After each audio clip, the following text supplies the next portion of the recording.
Buenos días. Buenos días, Lick. Hoy nadie se quiere conectar, solo ustedes dos están por el momento. Y Claudia y Raúl. Este día bueno, ya incorporó Giovanni Palacios. Este día vamos a platicar sobre el contrato de arrendamiento financiero. Este tema ya no entra en el parcial del día de mañana. El parcial del día de mañana es desde la clase del jueves pasado hasta la clase de ayer. Ya está subida la clase en el aula virtual y también la presentación.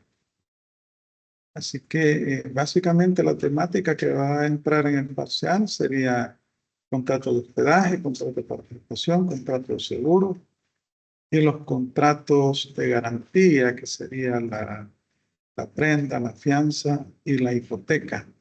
Eso sería la temática que va a entrar en el parcial el día de mañana. Y también la guía, pues, hoy se la voy a subir, pero ya les adelanté cuál es la temática que hay que investigar. Así que, bueno, este tema, como les digo, el arrendamiento financiero, lo vamos a comenzar a platicar este día, pero no entra en este parcial, sino que va a entrar en el parcial de la próxima semana. Vaya, cuando hablamos de contrato leasing o de arrendamiento financiero, tenemos una ley nosotros emitida, se llama Ley de Arrendamiento Financiero. Esta ley del año, ya les digo, del 2002, julio del 2002 fue publicada en el diario oficial. 8 días después de su publicación, no, 60 días después de su publicación en el diario oficial. Julio, agosto, como septiembre, entró en vigencia, más o menos. La ley que es una ley pequeña, apenas tiene 22 artículos. Y la vamos a estudiar en la figura del arrendamiento financiero. Pues este contrato de arrendamiento financiero, ¿en qué consiste? ¿O cómo está definido en realidad? Bueno, resulta que aquí preferentemente existen dos sujetos, el arrendatario y el arrendante. Pero ¿cómo opera la figura? Resulta que el arrendante pone a disposición ciertos bienes al arrendatario para que éste los utilice por un plazo definido en el contrato. Al final de ese plazo, tiene la opción de compra, de adquirir o no adquirir los bienes. Ahora bien, en la ley se habla de tres figuras, se habla también del proveedor de los bienes. En realidad lo que sucede es que el usuario del arrendamiento, que es el arrendatario, requiere de ciertos bienes para explotarlos en su empresa. Puede ser, por ejemplo, equipo de computación, digamos. Necesita computadora. Entonces, ubica al proveedor de ese tipo de equipo, verifica y luego acude a la sociedad de leasing para que esta sociedad adquiera los bienes ante el proveedor. Y el proveedor pone a disposición estos bienes al arrendatario, al usuario, para que esto los explote por el plazo que han definido en la ley, quedando una opción de compra de esos bienes al final del plazo. Básicamente, en eso consiste este contrato. sería una forma de financiamiento, por decirlo así, que puede tener un empresario en el sentido de que tal vez no puede adquirir con sus propios recursos los bienes que necesita en su empresa para la explotación de su actividad productiva o de servicio, lo que sea. Entonces, mediante el contrato de arrendamiento los puede adquirir acudiendo a una sociedad leasing para que ésta los compre y los ponga a disposición.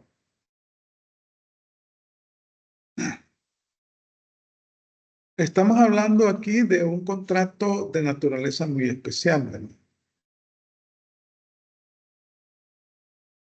Y aquí tenemos una definición. Aquella operación que con una base contractual existe un contrato, tiene por objeto el arrendamiento de bienes de equipo, capital productivo, vehículos y bienes inmuebles. Estamos hablando de bienes muebles e inmuebles que se pueden adquirir, previamente adquiridos por la empresa leasing.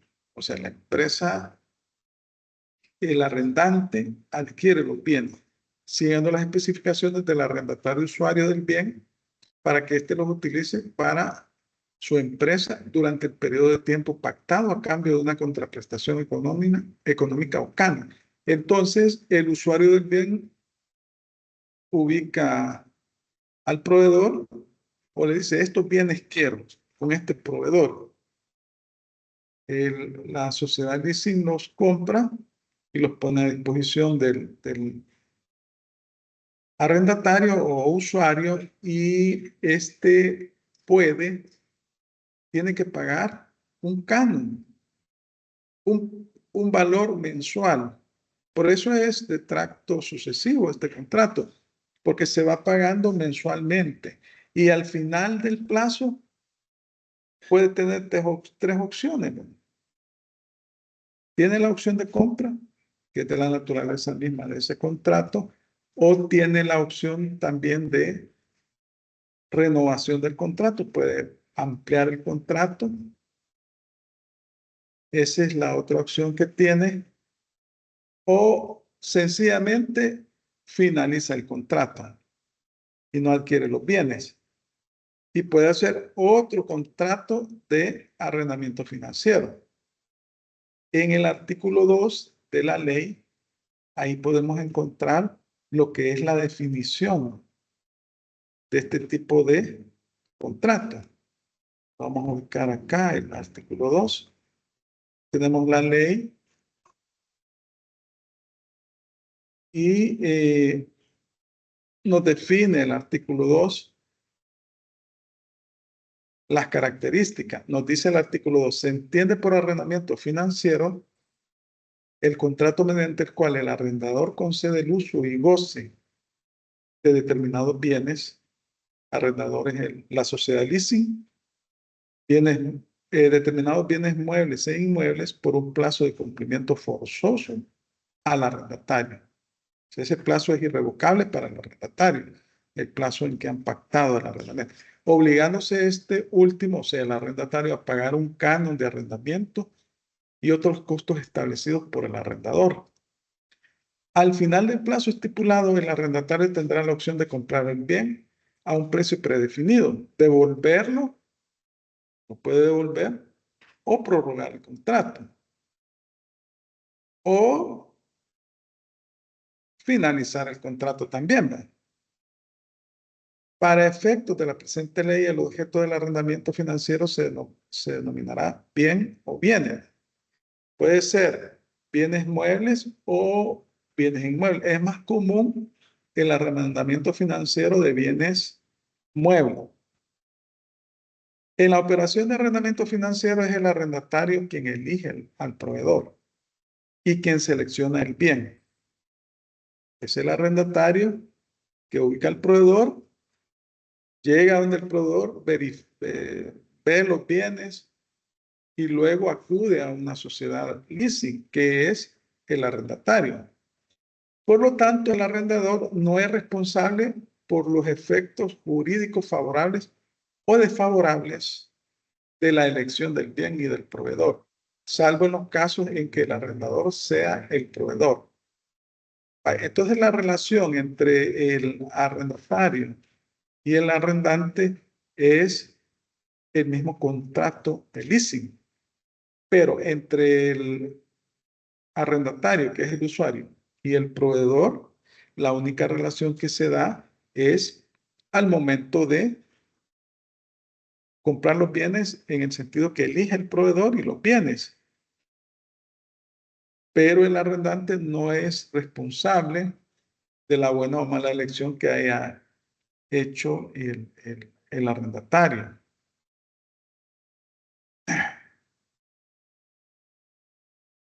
Entonces, aquí, desde el punto de vista legal, es un contrato en el cual el arrendador concede el uso y goce de determinados bienes. El arrendador es la empresa leasing y es la dueña de los bienes. Él mantiene la propiedad, muebles o inmuebles, por un plazo de cumplimiento forzoso al arrendatario, obligándose a este último a pagar un canon de arrendamiento y otros costos establecidos por el arrendador. Al final tiene la opción de comprar, devolver los bienes, prorrogar el contrato o se termina el contrato. Ahora bien, en cuanto a la naturaleza jurídica de este contrato, pues existen diferentes doctrinas, opiniones de especialistas en la materia, de estudiosos de la materia. Y al final, pues la tesis que ha prevalecido es la tesis de considerar el arrendamiento financiero como un contrato sui generis. Aquí brevemente lo vamos a ir viendo. Por ejemplo, este señor se denomina esta tesis de Giovanoli.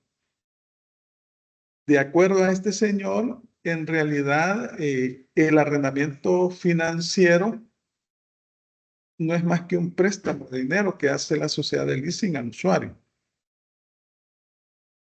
Eso es lo que este señor manifiesta, es decir, que la sociedad de leasing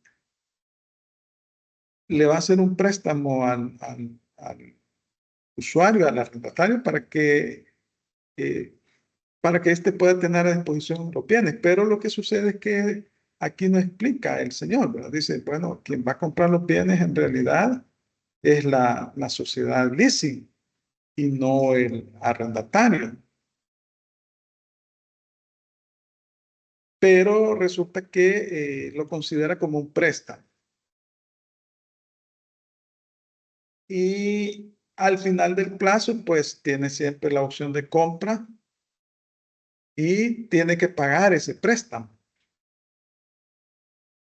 Ahora bien, esto es cuestionable porque en realidad no existe transferencia de ninguna suma de dinero al arrendatario, sino que el arrendante trata directamente con el proveedor y le paga. Obviamente que el proveedor es elegido por por el arrendatario y entonces en ese sentido esta tesis es cuestionada, sin embargo tiene muchos tratadistas que son seguidores de la misma. Luego tenemos la tesis del arrendamiento. Hay otro sector de la doctrina que considera que el contrato de arrendamiento financiero en realidad es un arrendamiento común y corriente. Que, bueno, es un contrato de arrendamiento de bienes muebles que al final del plazo, pues, eh, se pueden adquirir o no por el arrendatario. Pero también es una tesis que ha sido cuestionada porque hay ciertas situaciones que no encajan dentro de lo que es un arrendamiento común, ¿verdad? Porque el caso del arrendamiento común no se da la opción de compra al final del periodo. Pero además hay otras situaciones que caracterizan al arrendamiento financiero. Por ejemplo, la propiedad del bien de los bienes es del arrendante, pero el arrendatario es el que hace uso y goce de las cosas y asume los riesgos de utilizar esas cosas, el mantenimiento, etcétera. Entonces, por ese motivo, consideran los tratadistas que en realidad no, no hay, no se configura como un arrendamiento común. Luego tenemos la tesis de compraventa simulada. Hay otro sector de la doctrina que considera que este contrato en realidad se trata de una compraventa disfrazada de arrendamiento. Básicamente se trata de un contrato de compraventa, porque al final se da la opción de compra y si se da esta opción de compra, se perfecciona el contrato. Eso es como una compraventa a plazo. Y se paga el valor residual, es decir, que el arrendante establece un precio de las cosas considerando los costos de adquisición, de tal manera que al final del plazo solo va a quedar el valor residual y si se paga ese valor, va a obtener, la propiedad sobre los bienes. Por eso se dice que implica una auténtica venta porque los pagos parciales realizados no constituyen una renta periódica por el gozo de determinados bienes, sino la parte fundamental del precio de compra. Cuando la acción de compra es ejercitable, el precio de los bienes ha sido parcialmente pagado. Esa es básicamente esta doctrina. Obviamente que en el contrato de arrendamiento financiero, al final del plazo, el bien tiene un valor residual, porque se ha definido el precio de tal manera de que no es un alquiler, pues porque se han definido los costos y gastos en que ha incurrido el arrendante, básicamente es un precio de venta y de tal manera que al finalizar el contrato, el valor del bien básicamente es un valor residual, es un valor reducido que va a pagar el arrendante para adquirir ese bien. Ahora bien, eh, aquí se sostiene también que el usuario se encuentra en la situación de propietario como si él hubiese comprado los bienes a plazo. Solo así tiene sentido que el usuario soporte el conjunto de riesgos, cargas y responsabilidades que se vinculan a los bienes. Entonces, pero también ha sido cuestionada esta doctrina porque como en todo momento la propiedad de los bienes es del arrendante y el arrendatario hace el uso y goce de las cosas, pero asume todos los riesgos que implican la utilización de las mismas, el mantenimiento de las mismas. Entonces, por ese motivo, no se considera una compraventa, porque al final puede no hacerse efectiva la opción de compra. Si no se hace efectiva la opción de compra, pues el arrendatario va a devolver los bienes, va a finalizar el contrato. Ahora bien, si se hace efectiva la opción de compra, lo va a adquirir a un valor residual. Porque en el precio, en el canon de arrendamiento que ha estado pagando, ya va incluido todos los costos y gastos en que ha incurrido el arrendante. Ahora bien, tenemos también la tesis que es más aceptada y que por la cual se decanta nuestra ley de arrendamiento financiero, que tiene mayor aceptación en doctrina que el contrato de arrendamiento financiero es un contrato sui generis, porque no se trata en realidad de una compraventa, ni tampoco se trata de un arrendamiento común, porque no se llenan las características para hacer una compraventa o para hacer un arrendamiento común. Entonces, por las obligaciones que tienen las partes, el arrendante, el arrendatario, estamos hablando acá de que pueden darse ciertas situaciones que no se dan en el caso de la compraventa. Vaya, no es compatible con el arrendamiento que el usuario soporte el conjunto de los riesgos, cargas y responsabilidades. En el leasing financiero se contempla la amortización completa de los bienes, lo cual no se acomoda en el arrendamiento de cosas. Cuando dice amortización, el pago completo de los bienes, es decir que el precio que se paga, el canon mensual, ya incluye todo lo que son costos y gastos del bien, de tal manera que como que si yo quiero vender ese bien, ese es el monto que está pagando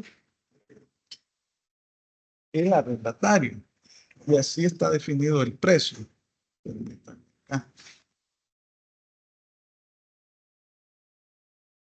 Ahora bien, nuestra ley básicamente se decanta por esta doctrina. La ley separa las obligaciones propias del arrendamiento con otras obligaciones derivadas de la relación compleja que todo contrato de arrendamiento financiero supone. A lo largo de todo el articulado se cuida mucho el legislador en utilizar siempre la expresión arrendamiento financiero y nunca se refiere al concepto de arrendamiento. Y separa nítidamente los efectos propios de la propiedad del bien. También tenemos, bueno, ya habíamos leído el artículo 2 de la ley, ¿verdad? Donde se establece la definición, se entiende por arrendamiento financiero, el contrato mediante el cual el arrendador concede el uso y goce de determinados bienes, muebles e inmuebles, por un plazo de cumplimiento forzoso al arrendatario, obligándose a este último a pagar un canon de arrendamiento y otros costos establecidos por el arrendador. Al final del plazo estipulado, el arrendatario tendrá la opción de comprar el bien a un precio predefinido por el arrendante, devolver el bien o prorrogar el plazo del contrato. Lo que sucede es que estos bienes, cuando ya el valor residual de los mismos al final del plazo, puede ser que ya no le interese mucho al arrendatario adquirirlos, porque ya se depreciaron suficientemente y no es un negocio, entonces puede hacer otro contrato de arrendamiento financiero con bienes más actualizados. O puede convenirle adquirir los bienes, sobre todo cuando se trata de vehículos. En esos casos puede ser posible la adquisición de los bienes al final o hacer efectiva la opción de compra. Tenemos diferentes modalidades de arrendamiento, pero en nuestra legislación se asemejan a contratos de arrendamiento común. Tenemos, por ejemplo, el leasing operativo. Este básicamente se trata de un arrendamiento común, o sea, un alquiler. Se trata de un contrato de alquiler por un periodo determinado de tiempo, generalmente de corta duración, de bienes normalmente de tipo estándar, contra el pago de unos cánones de arrendamiento que comprenden tanto la financiación de la puesta a disposición del equipo como de los gastos de entretenimiento y reparación, siendo revocable por el arrendatario en cualquier momento y soportando al arrendador los riesgos técnicos de la operación. Vaya, acá en el caso del arrendamiento operativo, básicamente opera como un contrato de arrendamiento común por un plazo corto. El arrendatario necesita determinados bienes para hacer un trabajo específico. Puede ser que sea maquinaria. Una construcción, por ejemplo, puede arrendar la maquinaria para hacer la mezcla puede arrendar vehículos por un corto plazo, y entonces al final devuelve los bienes. Obviamente que mientras los bienes están en su poder, pues asume los riesgos de los mismos. Puede también darse la opción de compra, pero básicamente se trata de un contrato de arrendamiento común por un plazo corto. Ahora el leasing financiero o arrendamiento financiero, contrato de arrendamiento financiero.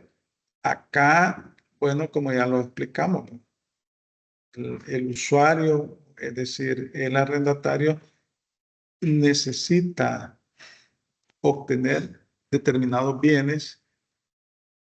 Él elige al proveedor de esos bienes y los bienes y acude a una empresa de leasing para que ésta los adquiera y luego los pone a disposición del arrendatario para que éste los explote, teniendo al final, bueno, las tres opciones que hemos mencionado. Puede devolver los bienes, renovar el contrato o puede hacer efectiva la opción de compra. Básicamente este es el contrato que se regula en nuestra ley. Vaya, algunas características. Bueno, ¿quiénes son los sujetos que intervienen en el arrendamiento financiero? Primero, el usuario.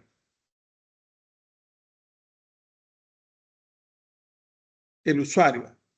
Este es el que se pone en contacto con un suministrador de determinados bienes. Ahí se establece una estructura de relaciones entre lo que es el usuario y el proveedor de los bienes. Luego, aquí estamos hablando cómo opera, cuál es la mecánica de este contrato.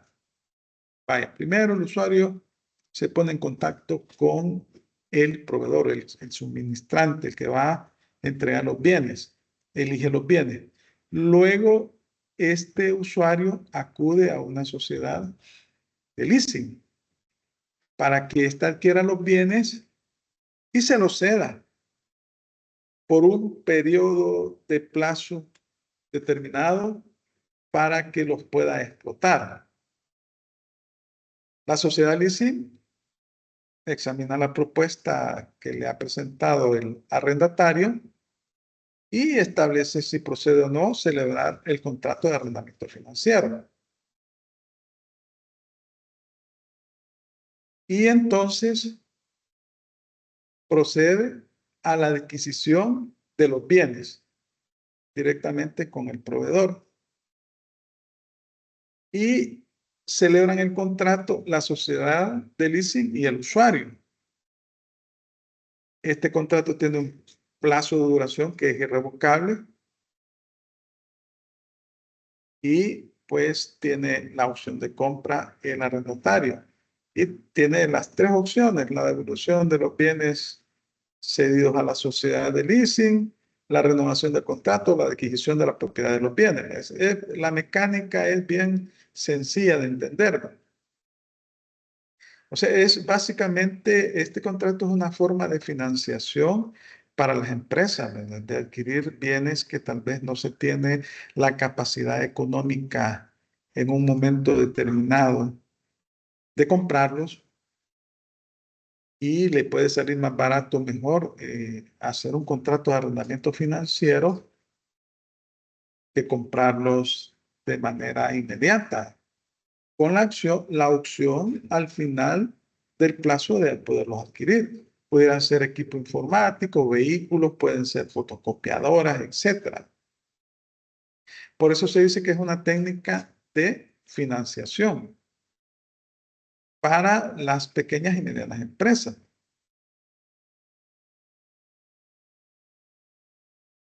Estamos hablando de los tipos que se dan, ¿verdad? Las clases de arrendamiento financiero. Hablamos del leasing operativo, que es básicamente un arrendamiento común.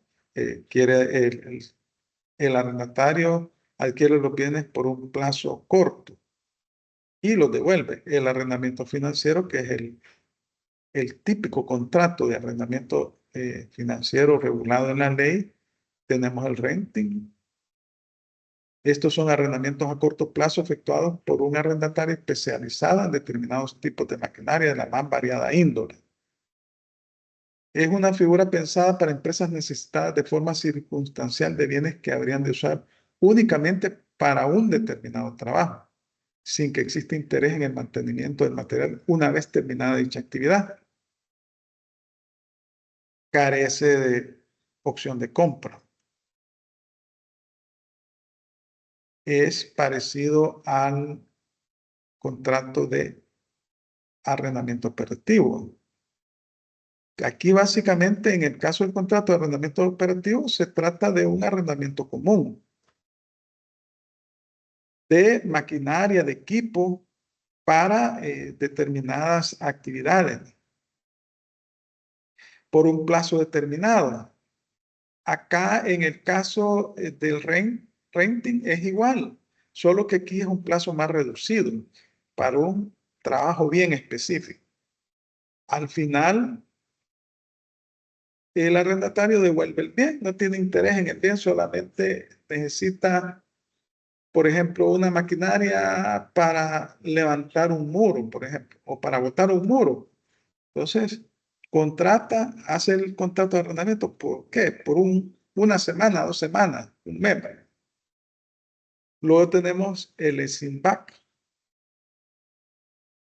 Aquí, en este contrato de arrendamiento, una empresa vende los activos que tiene inmovilizados, es decir, los activos que no utiliza. Aquellos activos que ahí tiene tirados, por decirlo así. Esos capitales inmovilizados. Entonces, ¿qué es lo que hace? Un contrato de arrendamiento lo pone a disposición de una empresa que los pueda utilizar, porque la empresa dueña de los bienes los tiene ahí sin utilizar y hacen el contrato. El contrato para que la otra explote los bienes en un plazo determinado. Acá, básicamente, no es un arrendamiento financiero porque esos activos no se da la opción de compra y además no existe una renovación tecnológica de la dotación de los equipos, que eso sí sucede en el caso de contrato de arrendamiento financiero. Básicamente estamos hablando de que es una forma de financiación que tienen las empresas. Yo tengo unos vehículos que no estoy utilizando, entonces los pongo a disposición de otra empresa para que ésta los pueda utilizar y hacemos el contrato de arrendamiento. Entonces, en nuestra ley, estos tipos de arrendamiento se consideran como arrendamiento civil, lo que es el leasing back, lo que es el leasing operativo y lo que es el renting. En el artículo 1 de la ley, básicamente se consideran arrendamiento común. Nos dice el artículo 1 de la ley. La presente ley se aplicará a los contratos de arrendamiento financiero y a los sujetos que lo celebren. En el texto de esta ley, el arrendador financiero se denominará el arrendador y el arrendatario financiero se denominará el arrendatario. Y nos dice el inciso tercero, no se sujetarán a la presente ley las operaciones de arrendamiento civil. O sea, los otros tipos de arrendamiento que hemos visto y que no constituyen arrendamiento financiero, la ley les da el tratamiento de arrendamiento civil. Así dice la disposición, ¿verdad? Y también en el artículo 12 se da la posibilidad a la ley de que se puedan utilizar otro tipo de operaciones de venta y retroarrendo, que básicamente pueden caber en las modalidades de arrendamiento que hemos visto. El artículo 12 nos establece lo siguiente. Nos dice el artículo 12. Operaciones adicionales. Artículo 2. Los arrendadores podrán realizar Adicionalmente, operaciones de venta y retroarrendo, las que no se consideran como operaciones de arrendamiento financiero y se regirán por lo establecido en la legislación tributaria. Bueno, esto de que se regirán por lo establecido en la legislación tributaria, en realidad en la legislación tributaria no se establece modalidades contractuales, ¿no? Sino es en el Código Civil. En la legislación tributaria lo que se establece son obligaciones de pago de los impuestos, porque son obligaciones sustantivas, y otro tipo de obligaciones de presentación de declaraciones, informes, etcétera, que se llaman declaraciones, que se llaman obligaciones formales. Entonces no se regula ningún tipo de modalidad contractual, como si se regula en el Código Civil, pero es importante ver esa situación. Entonces, decimos que en realidad el contrato de arrendamiento de arrendamiento común se encuentra regulado en el Código Civil. Ya vimos que en el artículo 1 se excluyen otras modalidades de arrendamiento y la ley en todo momento establece que cuando hace referencia a arrendamiento financiero con nombre y apellido es a aquellos contratos en los cuales se establecen las dos figuras que hemos hablado, la sociedad leasing o arrendante, el usuario arrendatario y que existe una opción de compra al final del plazo o la devolución de los bienes por parte del arrendatario. Entonces, aquí lo que nos establece en realidad este artículo 1 y el artículo 12 es que los contratos que no cumplen con las características establecidas en la ley como arrendamiento financiero se van a regir por la legislación común, o sea que sería por el Código Civil y por la legislación tributaria en lo atinente a el pago de los tributos, porque estamos en obligaciones tributarias sustantivas y formales, porque aquí pues, no se está regulando en la legislación tributaria eh, operatividad de contrato, sino que se regulan reglas encaminadas a garantizar el pago de los impuestos. Vaya, tenemos las características. Aquí vamos a ir viendo la ley, ¿verdad? Vamos a ir viendo las disposiciones legales y vamos a ir analizando. No sé si tienen consultas hasta este momento sobre el contrato de arrendamiento financiero.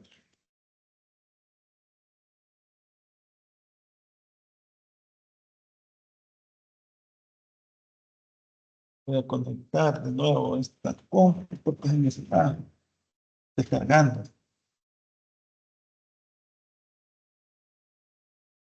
Bueno, si no tienen consultas, vamos a continuar. Básicamente vamos a ver la ley de arrendamiento financiero. Vaya, ¿cuáles son las características para decir que un contrato es de arrendamiento financiero? Primero, los tres sujetos que señala la ley. Hay tres sujetos, pero en realidad la participación del proveedor del equipo se reduce a eso, a la entrega del equipo, nada más. Y en realidad la relación entre el arrendante, o sea, la sociedad leasing, y el proveedor es una mera compraventa. Ahí hay un contrato de compraventa de bienes, nada más. Y obviamente que el que vende los bienes, el vendedor, su calidad de vendedor responde por los vicios ocultos, los vicios de evicción, ¿verdad? Sin perjuicio de que la sociedad leasing pueda cederle los derechos al arrendatario, sus derechos, para reclamar todos los, ¿cómo se llama? los daños que pueda tener la cosa que se le han entregado. Entonces, tenemos el primer sujeto, es la sociedad leasing. Esta es la sociedad, es el arrendante, es el sujeto o la persona de una sociedad, pero no es persona natural, que adquiere los bienes. Este adquiere los bienes. Y en la ley se establecen algunas obligaciones que debe tener este sujeto. Vamos a ver el artículo 5. El artículo 5 de la ley. Aquí podemos ver las obligaciones del arrendador. ¿Cuáles son las obligaciones del arrendador? Y que básicamente estamos hablando de que se trata de un sujeto que es el propietario de los bienes. Nos dice el artículo 5, el arrendador que celebre contrato de arrendamiento financiero queda obligado a, aquí nos señala cuáles son sus obligaciones, pagar al proveedor oportunamente el precio acordado del bien. Decimos que se trata de un contrato de compraventa entre el proveedor y el arrendante o la empresa leasing. El proveedor lo elige y los bienes lo elige el arrendatario. Mantener los bienes arrendados libres de embargo durante la vigencia del contrato para asegurar la tranquila tenencia, uso y goce del bien por el arrendatario.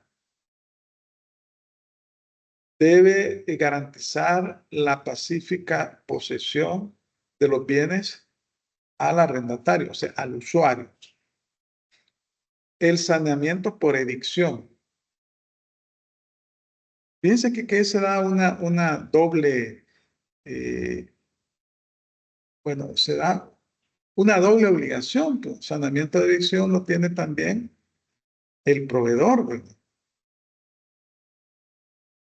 Responder por los reclamos cubiertos por las garantías de los bienes al arrendatario, asegurar que los bienes por arrendar se encuentren libres de todo gravamen en buen funcionamiento y sin vicios ocultos.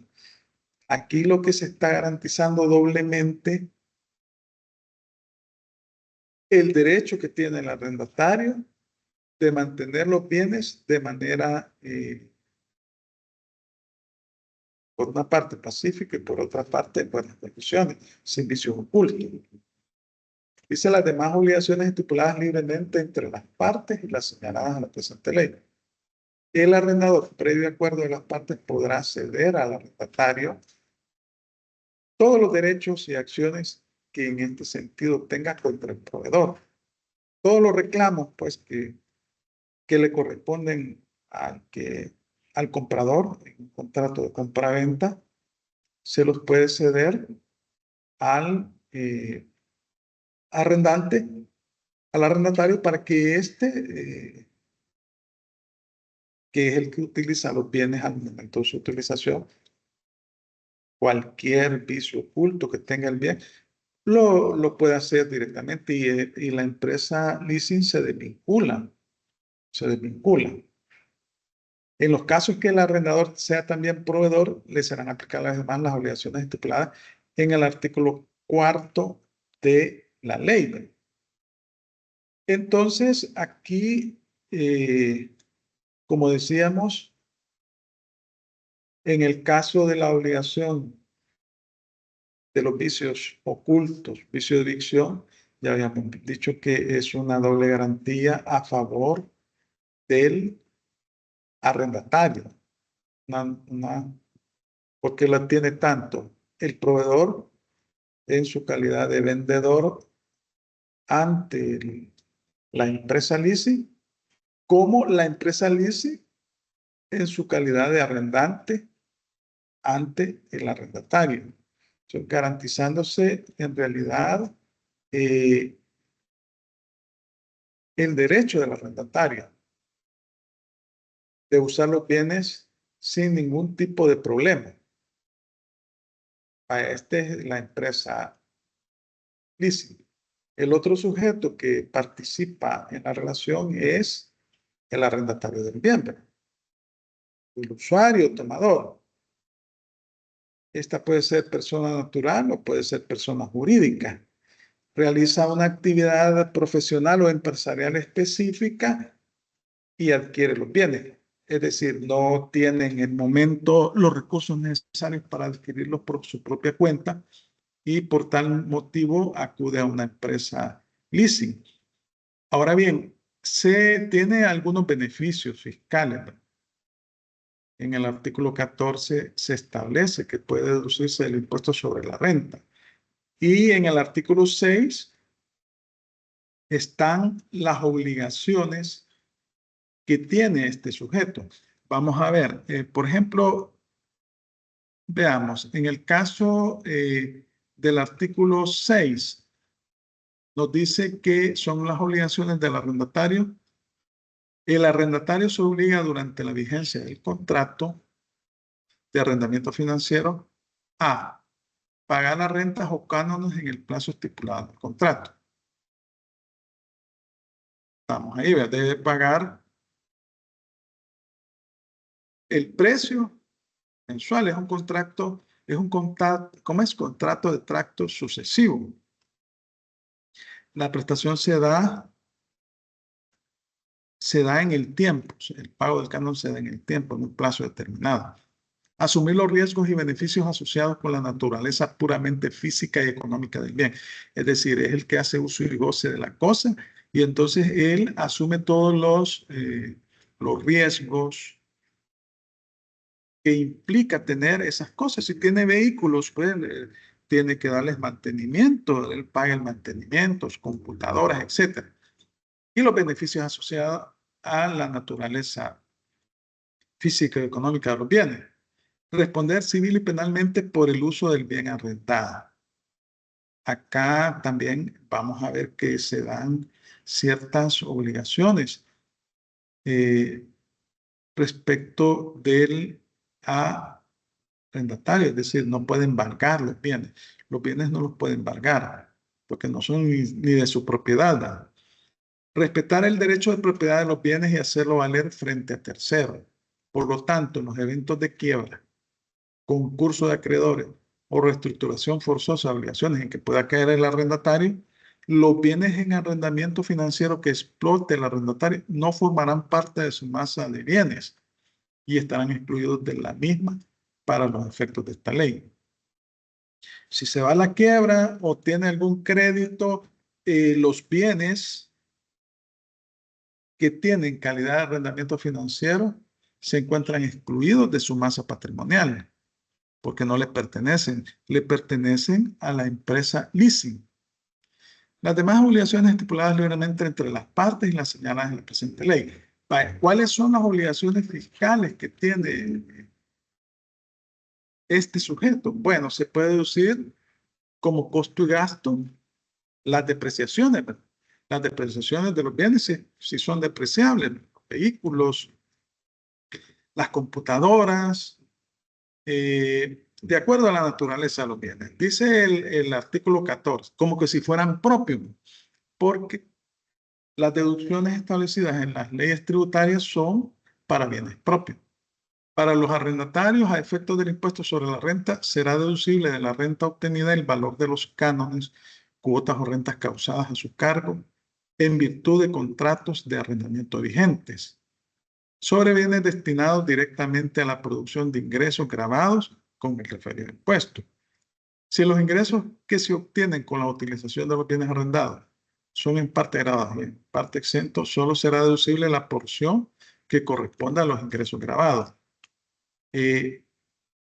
Entonces, estamos hablando de que tiene derecho a deducirse los costos de gastos que se pueda generar como consecuencia de la utilización de estos bienes, siempre y cuando estos generen ingresos grabados. Si generan algunos ingresos exentos, pues hay que hacer la proporción. También tiene derecho a las depreciaciones de estos bienes, dice el artículo 15. para el arrendador es deducible de la renta obtenida la depreciación de los bienes de su propiedad, aprovechados por estas para la generación de las rentas gravadas. Cuando se trate de edificaciones, la depreciación del bien deberá efectuarse. Acuérdense que pueden ser bienes muebles o inmuebles por parte del arrendador. Cuando se trate de edificaciones, la depreciación del bien deberá efectuarse por parte del arrendador en el periodo de duración del contrato de arrendamiento financiero inmobiliario, el cual para tales efectos no podrá ser menor de 7 años. Si la duración del contrato fuere menor a 7 años, se aplicará lo dispuesto en el artículo 30 del impuesto sobre la renta. Ahí están los plazos. Vaya, solo en el caso de que sea bien inmueble, solo en ese caso la depreciación se la va a deducir el arrendante. En los demás casos, si son bienes muebles, se la va a deducir el arrendatario. Bueno, no, aquí creo que vamos a ver. Estamos hablando de que los costos y gastos que generan los bienes en arrendamiento financiero que le puedan generar utilidad al arrendatario son deducibles del impuesto sobre la renta. Ahora, en cuanto a la depreciación, como los bienes son propiedad de la empresa arrendante, o sea, de la sociedad leasing, entonces la depreciación se la va a deducir la sociedad leasing. Eso es lo que nos está diciendo. Se la va a deducir la sociedad leasing porque son propiedad de esta sociedad. La diferencia radica que en este caso estos bienes son explotados por, por el arrendatario, ¿verdad? Y le generan ingresos gravables, que pueden ser inclusive estos mismos bienes, todos, bienes muebles o inmuebles. Entonces, como producto de su actividad empresarial, eh, los explota y le generan ingresos.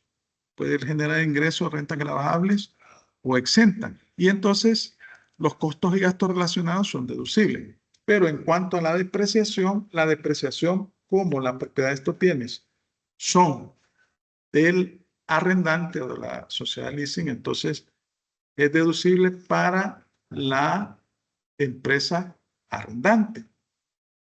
Ahora dice el siguiente inciso tercero, una vez ejercida la acción de compra del bien, el adquirente tendrá derecho a la deducción establecida en el artículo 30 del impuesto sobre la renta por la última cuota o canon convenida al ejercer la acción de compra. Si al final del contrato se ejerce la opción de compra, entonces lo que quede de depreciación de ese bien sí va a ser deducible a favor del arrendatario. En caso de bienes muebles, el arrendatario al adquirir la propiedad de tales bienes tendrá derecho a la deducción del valor sujeto a depreciación en los términos establecidos en el artículo de la... Vaya, entonces una vez que adquiere la propiedad, sí ya tiene derecho a deducirse la depreciación de los bienes. Entonces, aquí tenemos pues que se dan una serie de derechos y obligaciones a favor de la empresa del arrendatario y del arrendante. El arrendatario, pues, como consecuencia de la explotación de los bienes, puede, puede explotarlos y deducirse los costos y gastos. Pero el arrendante se deduce la depreciación por ser el propietario. Ahora bien, siguiendo con el artículo 6, ¿verdad? Estamos viendo ahí que dice que asumir los riesgos y beneficios asociados con la naturaleza puramente física y económica del bien. Aquí también podemos hablar de la pérdida de la cosa, ¿verdad? Si se pierde la cosa por negligencia del arrendatario, obviamente que deberá responder por la misma. En el C hablamos de la responsabilidad civil y penal por el uso del bien arrendado. del mismo artículo 6, ¿verdad? Responsabilidad civil y penal. Aquí pues, estamos hablando cuando se dan las negligencias por parte del arrendatario. Luego, en el artículo 6, letra D, también ya lo habíamos leído, ¿verdad? Aquí se establece que se, se debe garantizar la legítima propiedad de estos bienes a favor del arrendante. Entonces no los puede colocar, no los puede empeñar, no los puede gravar, no los puede hipotecar y porque no es el dueño. Y si se va a la quiebra, no deben formar parte de los bienes de la masa patrimonial. Luego, en la letra E de este artículo, hace referencia a otras obligaciones. La primera parte del artículo dice que las demás obligaciones estipuladas libremente entre las partes. Aquí estamos hablando de la autonomía de la voluntad. Y cuando habla de las señaladas en la presente ley, hace referencia a lo regulado en la ley respecto a determinadas situaciones que aquí se mencionan.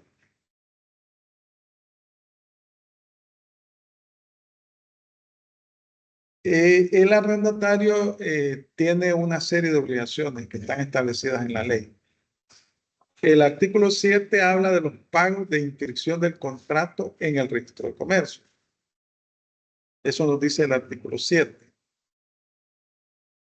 Nos dice el artículo 7 de esta ley. Formalización del contrato. El contrato de arrendamiento financiero deberá constar por escrito, ya sea en escritura pública o en documento privado autenticado. Para que dicho contrato sea oponible ante terceros, deberá inscribirse en el registro de comercio, siendo los costos y derechos que cause dicho registro por cuenta del arrendatario, salvo pacto expreso en contrario.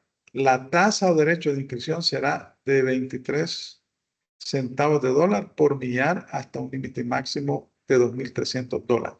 Ahí tenemos la obligación del arrendatario de asumir los costos de la inscripción del contrato en el registro de comercio. Luego en el artículo 8 tenemos, por una parte, la limitación de capacidad de disposición sobre el bien, no puede constituir derechos reales mientras que los bienes, es decir, no puede grabarlos, no puede venderlos. Luego dice traspaso del derecho de indemnización por los daños que sufra la cosa por terceros al arrendador. Vamos a leer la disposición. El artículo 8 nos dice, estas son prohibiciones establecidas al arrendatario. Los arrendatarios no podrán transferir ni transmitir los bienes amparados al contrato de arrendamiento financiero, ni perfeccionar garantías reales sobre ellos por obligaciones contraídas, ni incluirlos dentro de la masa de bienes en eventos de insolvencia, quiebra, disolución, liquidación o procesos de reorganización de obligaciones. El arrendador podrá obtener la indemnización de los perjuicios que le causen dichos actos o acciones de terceros, sin perjuicio de las sanciones penales a que haya lugar. Entonces vemos que estas son obligaciones que están recogidas en la ley. Luego el artículo 9 nos dice que hay una presunción en favor del arrendador en el caso de que haya una modificación contractual del contrato. Es decir, en este caso el arrendatario tendrá que indemnizar al arrendante porque para cualquier modificación que se pueda hacer al contrato requiere la autorización del, del arrendante. Dice el primer inciso, el plazo contractual es un derecho del arrendador, el cual no podrá ser modificado sin que medie su aceptación, y la compensación plena de los perjuicios que le cause dicha modificación. Para todos los efectos legales se presume que el arrendador sufre por causa de la modificación del plazo contractual, perjuicios por valor de las sumas de dinero que hubiera recibido de haberse mantenido en vigencia el contrato, los cuales podrán estimarse contractualmente. Nos dice luego el inciso segundo de ese mismo artículo establece la obligación del pago por parte del arrendatario del canon, independientemente que use o no el bien. Nos dice el artículo 10, el artículo 9, inciso segundo.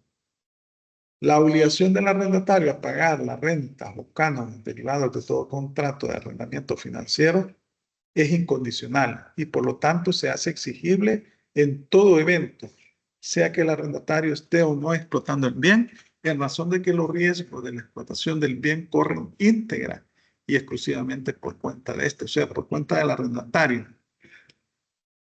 Lo anterior no se aplicará cuando las causas de la no utilización o explotación del bien arrendado sean imputables al arrendador, es decir, como que el arrendador no los pone a disposición del arrendatario en el plazo convenido.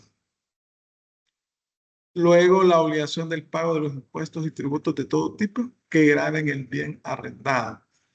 Aquí, pues, estamos hablando de impuestos municipales, ¿no? Estamos hablando de impuestos municipales. O si fue una empresa, un proveedor extranjero, para traer las mercancías en el territorio nacional, los impuestos aduaneros que puedan causarse. Dice el artículo 11. Todos los tributos, impuestos, tasas, multas, sanciones, infracciones o penalizaciones que graven la tenencia, posesión, explotación o circulación de los bienes dados en arrendamiento serán cubiertos por el arrendatario. Ahí estamos viendo esa otra obligación. Luego, tenemos también el otro sujeto que está incluido en el contrato, el arrendatario del bien. Y tenemos el proveedor. Cuando hablamos del proveedor, pues en realidad la relación que se da entre el proveedor y la sociedad de leasing es una relación de compraventa. Ahí hay un contrato de compraventa. Y en el caso del arrendatario, lo único que hace es elegir el proveedor de los bienes. A lo sumo, la empresa leasing le puede ceder al proveedor, al arrendatario, sus derechos para que los haga efectivo ante el proveedor. Vamos a ver, bueno, en el artículo 3 ya lo habíamos leído, ahí se regula cuáles son las partes. El proveedor, pues el contrato de arrendamiento financiero se constituye en las siguientes partes. Proveedor, la persona natural o jurídica, salvadoreña o extranjera que transfiera al arrendador la propiedad del bien o objeto del contrato. El proveedor puede ser una persona que se dedica habitual o profesionalmente a la venta de bienes, o una persona que ocasionalmente enajena un bien, o el mismo arrendador. Puede también el arrendador ser proveedor. Arrendador, la persona natural o jurídica que entrega los bienes en arrendamiento financiero a uno o más arrendatarios. Arrendatario, la persona natural o jurídica nacional o extranjera que al celebrar el contrato de arrendamiento financiero tiene derecho al uso, goce y explotación económica del bien en los términos y condiciones contractuales respectivos. El inciso tercero del artículo 2 nos dice que la operación de arrendamiento financiero es el arrendatario quien elige al proveedor y quien selecciona el bien. Por lo tanto, el arrendador no es responsable por los efectos jurídicos favorables o desfavorables de la elección del bien y del proveedor, salvo en los casos en que el arrendador sea el proveedor. Entonces, la relación que se da entre el proveedor y el arrendante es puramente una relación de un contrato entre comprador y vendedor. La relación que se da entre el proveedor y el arrendatario no es más que una relación de conveniencia, es decir, si le ha cedido los derechos el arrendante o la empresa leasing al arrendatario para que haga los reclamos por cualquier vicio oculto, ahí va a haber una relación de ese tipo. Pero el, el arrendatario únicamente se relaciona con el proveedor para elegir los bienes. Después, en el contrato de arrendamiento financiero, ya no tienen ningún tipo de relación el proveedor ni con el arrendante ni con el arrendatario, porque el contrato es firmado solo por las dos personas, ¿no?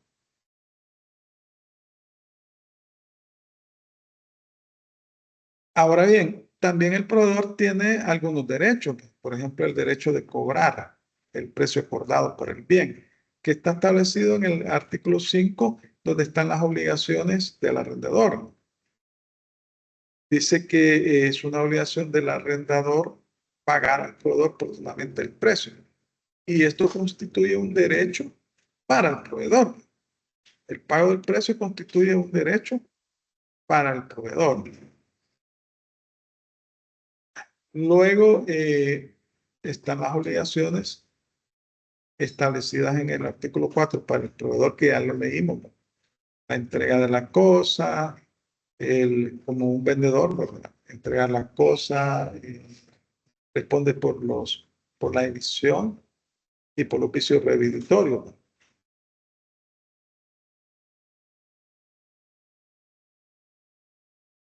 Otra característica del contrato de arrendamiento, bueno, la adquisición en propiedad por la sociedad leasing de un bien mueble o inmueble. La sociedad leasing la que adquiere los bienes y los pone a disposición de, del arrendatario. En todo caso, el arrendatario debe de garantizar la propiedad de esos bienes. Luego se firma el contrato de arrendamiento con opción final de compra. Obviamente que el precio del canon ya va a incluye todos los costos y gastos en que han ocurrido, como que si se tratase de una venta. Al final, pues, si se da la opción de compra, básicamente estaremos diciendo que es un valor residual, ¿verdad? Que básicamente ya pagó el bien. El artículo 7, que ya lo habíamos leído, establece que este contrato no requiere mayor formalidad. Nos dice que puede hacerse en escritura pública o en escritura privada autenticada. Dice el artículo 7, formalización del contrato. El contrato de arrendamiento financiero deberá constar por escrito, ya sea en escritura pública o en documento privado autenticado.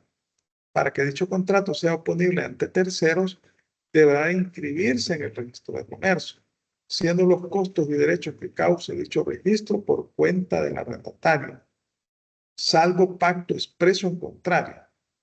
Ya lo habíamos leído. Luego tenemos aquí pues que la propiedad del bien es del arrendante. Sin embargo, la obligación de inscribirlo en el registro y pagar los derechos es del arrendatario. No deja de ser un poco confusa la situación, pero los mismos artículos nos aclaran, ¿no? El 6, letra D, respetar el derecho de propiedad de los bienes y hacerlo valer frente a terceros. El derecho de propiedad del arrendatario, el derecho de propiedad del arrendante, lo debe respetar el arrendatario. Luego el 8 nos dice, prohibiciones.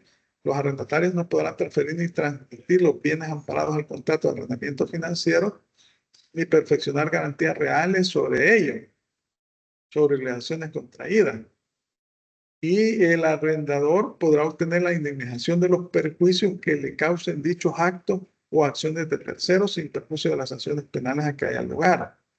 Luego, el artículo 19 nos establece, el artículo 19 nos está estableciendo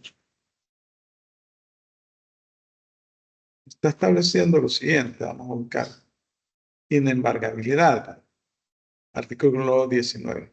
Cualquier controversia sobre la pretensión de incorporar a la masa de la quiebra o de la liquidación de un arrendatario bienes en arrendamiento deberá resolverse reconociendo el derecho exclusivo de propiedad del arrendador y negando toda pretensión a incorporar tales bienes dentro de la masa de la quiebra o liquidación del arrendatario. Por su parte, el arrendador, en caso de quiebra, no podrá incorporar en su masa de bienes aquellos otorgados en arrendamiento.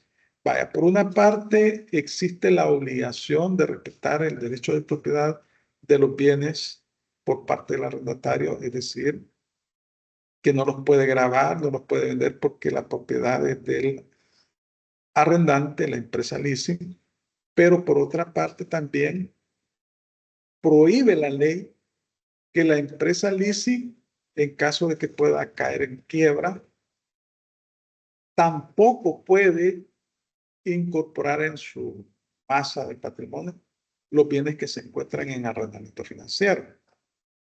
Existe la doble prohibición para ambos sujetos. Vaya.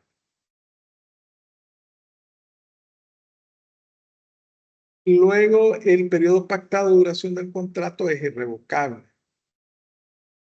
Es decir, no está sujeto a la voluntad de las partes. El artículo 9 establece que el plazo contractual es un derecho del arrendador, impidiendo la posible modificación del plazo sin su consentimiento y fijando una presunción legal de perjuicios por alteración del plazo contractual, cuáles serán a cargo del arrendatario.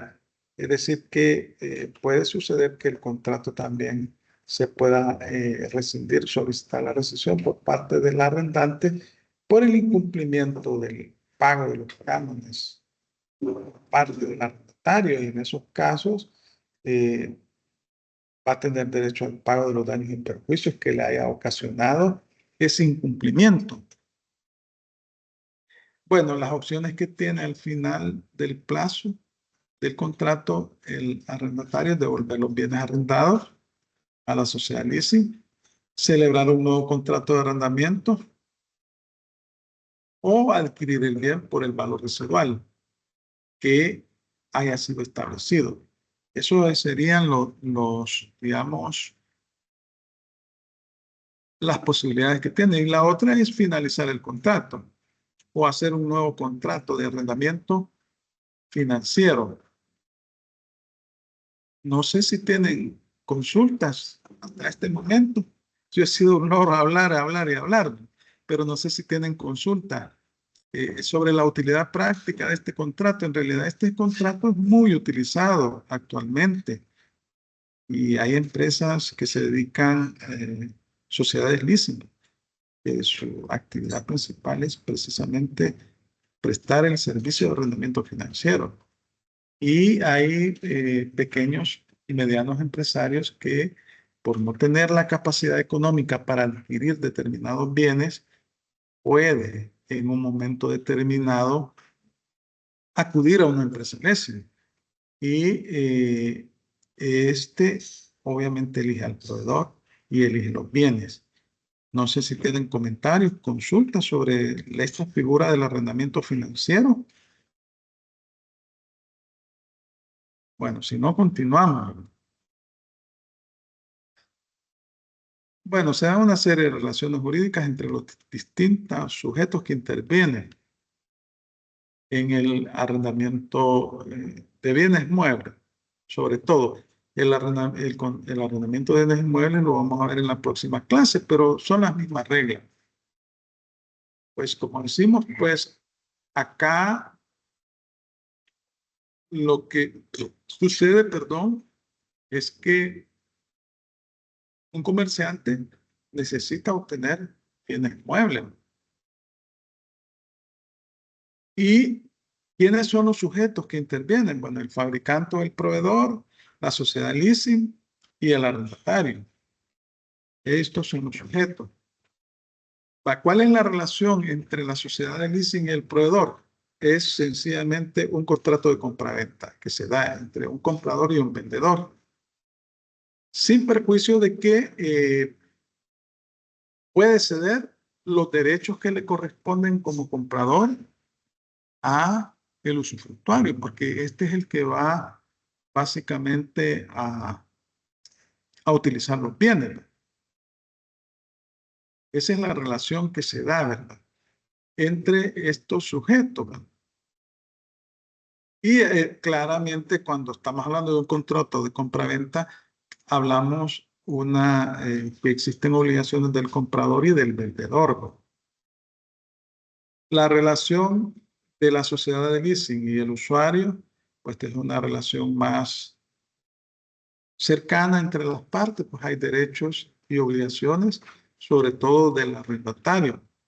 La sociedad lo que hace es comprar los bienes que han sido elegidos por el arrendatario y se los cede a la empresa arrendataria para que ésta los explote.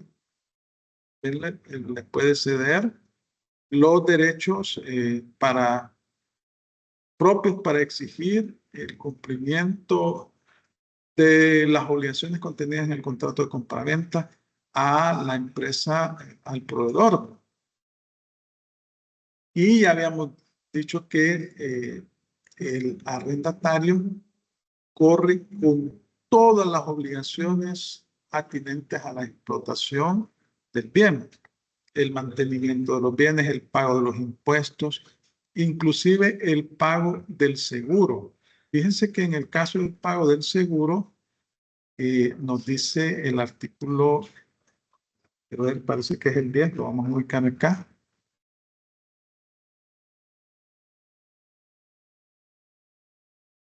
Veamos. Seguros, el artículo 10. Nos dice el artículo 10. Las partes podrán acordar los riesgos asegurables conforme la naturaleza de los bienes. Todos los riesgos asegurados y no asegurados corren por cuenta del arrendatario. Es decir, el seguro lo va a contratar, el seguro sobre los bienes, el arrendatario. Pero el beneficiario de la póliza de seguro será el arrendador. O sea que aquí estamos hablando de un pago de seguro por un tercero, porque el arrendador es el propietario de los bienes. Y el arrendatario será responsable por cualquier deducible o monto que la liquidación cubra. Cualquier excedente que resulte de una liquidación después de cubrir todos los costos y gastos del arrendador, así como de las obligaciones del contrato, se reintegrará al arrendatario. Entonces, también cubre el pago del seguro de los bienes, el pago de los impuestos, etcétera. Si le cede los derechos en cuanto al contrato de compraventa, existe una subrogación de las acciones, ¿no?, del contrato para que pueda hacer los reclamos respectivos al arrendatario, al proveedor, perdón. Entonces, todas estas son las relaciones que se dan entre el arrendatario y el arrendante. Por ejemplo, el artículo 18 de la ley, en caso de que exista algún incumplimiento por parte del arrendatario, nos establece lo siguiente, el artículo 18. En caso, título cuarto, disposiciones especiales, fuerza ejecutiva. En caso de incumplimiento por parte del arrendatario, los contratos de arrendamiento financiero tendrán fuerza ejecutiva y se tramitarán por el procedimiento ejecutivo establecido en la Ley de Procedimientos Mercantiles, que ya no existe, es en el Código Procesal Civil y Mercantil. Con la presentación de la demanda, el arrendador deberá adjuntar a la misma una certificación emitida por el contador de la empresa en la que conste el saldo deudor del arrendatario. O sea, razón en pago de las cuotas. El arrendador podrá solicitar la práctica del secuestro del equipo arrendado como medida cautelar, la cual deberá ser decretada dentro de los 3 días hábiles siguientes a la presentación de dicha solicitud. En caso que el arrendador opte por disponer del bien secuestrado, deberá rendir una fianza equivalente al valor del bien acordado la que le será devuelta oportunamente. Luego, el artículo 19 nos ratifica lo que ya habíamos dicho en cuanto a que no se pueden gravar los bienes. Y ya lo habíamos leído, de que no puede formar parte de la masa patrimonial del arrendatario en caso que se llegue a la quiebra, ni tampoco puede formar parte de la masa patrimonial de la empresa leasing. Estos bienes que están en arrendamiento financiero. Entonces, pues vemos aquí una serie de consecuencias que se dan en las relaciones. Existen una serie de obligaciones por parte del arrendatario y al final este arrendatario debe garantizar la legítima propiedad de los bienes y al final del contrato puede devolver el bien arrendado, puede celebrar un nuevo contrato o puede adquirir el bien, ¿verdad?, por el valor residual del mismo. La relación del proveedor y usuario. Bueno, esta es una relación, estamos hablando un poco que no tiene mayor consecuencia legal, salvo que le hayan cedido los derechos del arrendante al eh, arrendatario, los derechos relacionados con el contrato de compraventa. Pero esta relación únicamente se restringe a que el proveedor, el arrendatario elige al proveedor y elige los productos que se van a someter a arrendamiento. Si le han cedido los derechos, pues puede hacer los reclamos respectivos. Entonces, aquí pues básicamente eh, estaríamos hablando de que este contrato de arrendamiento financiero es una modalidad de financiamiento que tienen las empresas para adquirir bienes que no los podrían adquirir si no fuera bajo esta modalidad de arrendamiento. Entonces, aquí la relación entre el proveedor y el usuario surge únicamente en virtud de la cláusula de exoneración de responsabilidad de la sociedad de leasing por las condiciones del bien objeto de la operación de arrendamiento financiero y de subrogación del usuario, que ha de estar pactada en forma expresa en la posición jurídica que la misma tenía para ejercitar acciones frente al proveedor en caso de incumplimiento de su obligación de entrega del bien, entendida en un sentido amplio. Hemos visto pues en la ley que la empresa leasing no se hace responsable por la elección que haya efectuado los bienes el arrendatario. O sea, si eligió mal y los bienes son defectuosos, todo es responsabilidad del arrendatario y lo único que hace es le cede los derechos. Vaya, básicamente aquí hemos visto lo que es el arrendamiento financiero, lo hemos restringido básicamente al arrendamiento mobiliario. En la próxima clase vamos a ver lo que es el arrendamiento inmobiliario, cuando son bienes inmuebles. Pero la cosa no cambia, son las mismas reglas. Y pues, como les digo, esta figura del arrendamiento financiero es una figura jurídica que tenemos, es un contrato especial, un contrato sui generis, que no es un arrendamiento común, ni tampoco constituye una compraventa. Entonces, no sé si tienen comentarios, consultas sobre esta modalidad de arrendamiento. No sé si ustedes ya la conocían o si es primera vez que están escuchando esta figura. En todo caso, pues es un contrato muy interesante.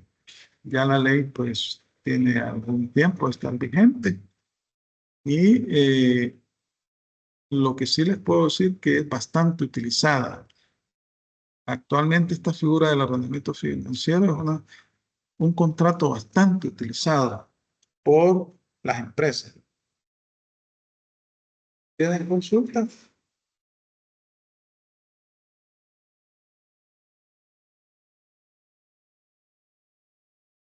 Por el momento no, Eli. Muchas gracias. Vaya, entonces, vamos a continuar en la próxima clase hablando siempre de arrendamiento financiero, pero de bienes inmuebles, Y vamos a continuar analizando la ley. La ley, esta clase, este tema no entra para el examen de mañana. Vuelvo a reiterar que para el examen de mañana es la clase del jueves pasado hasta la clase de ayer. Y ya está subida en el aula virtual la clase y está subida también la presentación. Es decir, que va a entrar el contrato de hospedaje, el de participación, el de seguros y los contratos de garantía, que son la fianza, la hipoteca y la prenda. Esos tres contratos, eso va a ser el objeto de la evaluación. Y en cuanto a la actividad, pues ya les había dicho que son los últimos contratos que están en la presentación inicial. Yo les voy a subir la guía al aula virtual, pero ustedes ya conocen la temática que iba a ser evaluada. Entonces, si no tienen mayores consultas al respecto, pues yo me voy a la función de leer las disposiciones, porque cuando les pido la colaboración, pues por alguna circunstancia no pueden. Entonces, y como es interciclo y vamos en cierta medida a la carrera, por decirlo así, pues me toca leer las disposiciones. Pero los que estén en la disposición de leer, de colaborarme con la lectura, pues se los agradecería mucho en las próximas clases. Vaya, entonces, gracias a todos por su atención. Pasen un feliz día, bendiciones y nos vamos a ver el sábado porque mañana hay parcial, ¿verdad? El cuarto parcial. Y suerte en el parcial, espero que todos salgan bien. Gracias. Pasen un feliz día.